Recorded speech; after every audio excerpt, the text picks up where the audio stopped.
টানা ৪ দিন ধরে তীব্র তাপদাহে পুড়ছে উত্তরাঞ্চলের জেলা কুড়িগ্রাম। প্রখর রোদ আর অসহনীয় গরমে জনজীবন প্রায় স্থবির হয়ে পড়েছে। প্রয়োজন ছাড়া ঘরের বাইরে বের হচ্ছেন না সাধারণ মানুষ।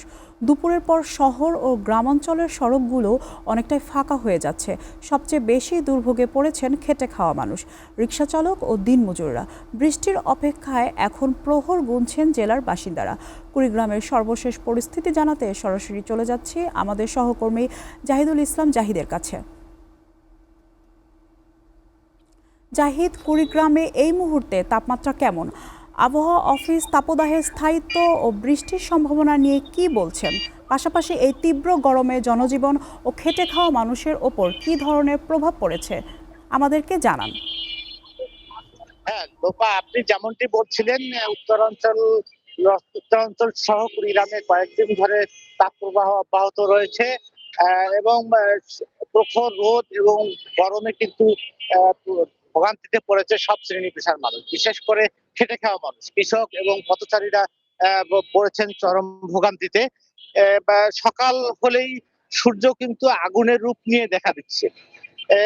দুপুরের দিকে কিন্তু রাস্তাঘাট ফাঁকা হয়ে যাচ্ছে এবং খুব বেশি প্রয়োজন ছাড়া কিন্তু মানুষজন ঘর হতে বের হচ্ছেন না, এবং যারা জীবিকার তাগিদে বাধ্য হয়ে বের হচ্ছেন তারা কিন্তু তাদের ভোগান্তিটা কিন্তু কয়েক গুণ বেড়ে গেছে। এবং আমি কয়েকজন রিক্সা চালক এবং ভ্যান চালকের সঙ্গে কথা বলছি, তারা বলছিলেন যে প্রচন্ড রোদে টিকে থাকতে পারছেন না তারা, এবং বাধ্য হয়েই তারা কিন্তু এই কাজে বের হয়েছেন। এবং সবচেয়ে বেশি ভোগান্তিতে পড়েছে কৃষক, শ্রমিক, রিক্সা চালক, ভ্যান চালক এবং দিনমজুর শ্রেণীর মানুষজন। তারা কিন্তু এই প্রচন্ড রোদ এবং তাপপ্রবাহে কাজ করতে গিয়ে অনেকেই ক্লান্ত হয়ে পড়ছেন, এবং আহ, একটা পর্যায়ে কিন্তু তাদেরকে বিভিন্ন জায়গায় গাছের ছায়ায় বা রাস্তার পাশে কিন্তু আশ্রয় নিতে দেখা গেছে। এবং শহরের বিভিন্ন স্থানে কিন্তু শরবত, ডাবের পানি এবং ঠান্ডা পানীয়ের দোকানে কিন্তু ক্রেতাদের ভিড় বেড়েছে। আর এই তাপপ্রবাহ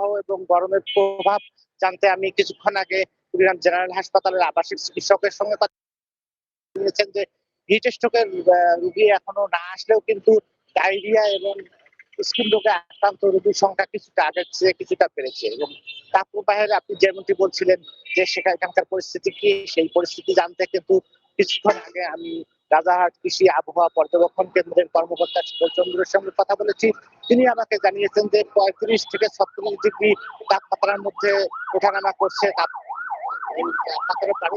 তিনি আরো বলেছেন যে 35 থেকে 36 ডিগ্রি তাপমাত্রার মধ্যে তাপমাত্রা পারদ ওঠানামা করলেও কিন্তু গরমের প্রভাবটা কিন্তু অনেক বেশি।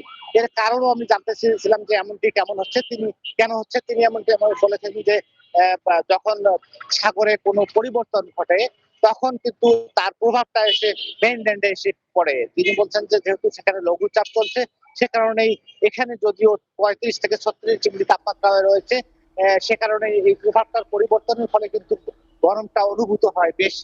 এবং তিনি বলছিলেন যে কয়েকদিনের মধ্যে বৃষ্টি হলেই কিন্তু এর প্রভাবটা কমবে, যতক্ষণ পর্যন্ত বৃষ্টি হয়নি ততক্ষণ পর্যন্ত এই প্রভাবটা থাকবে, এমনটাই তিনি আমাকে বলেছেন। লোপা, এই ছিল আমার কাছে কুড়িগ্রামের তাপপ্রবাহ নিয়ে সর্বশেষ তথ্য।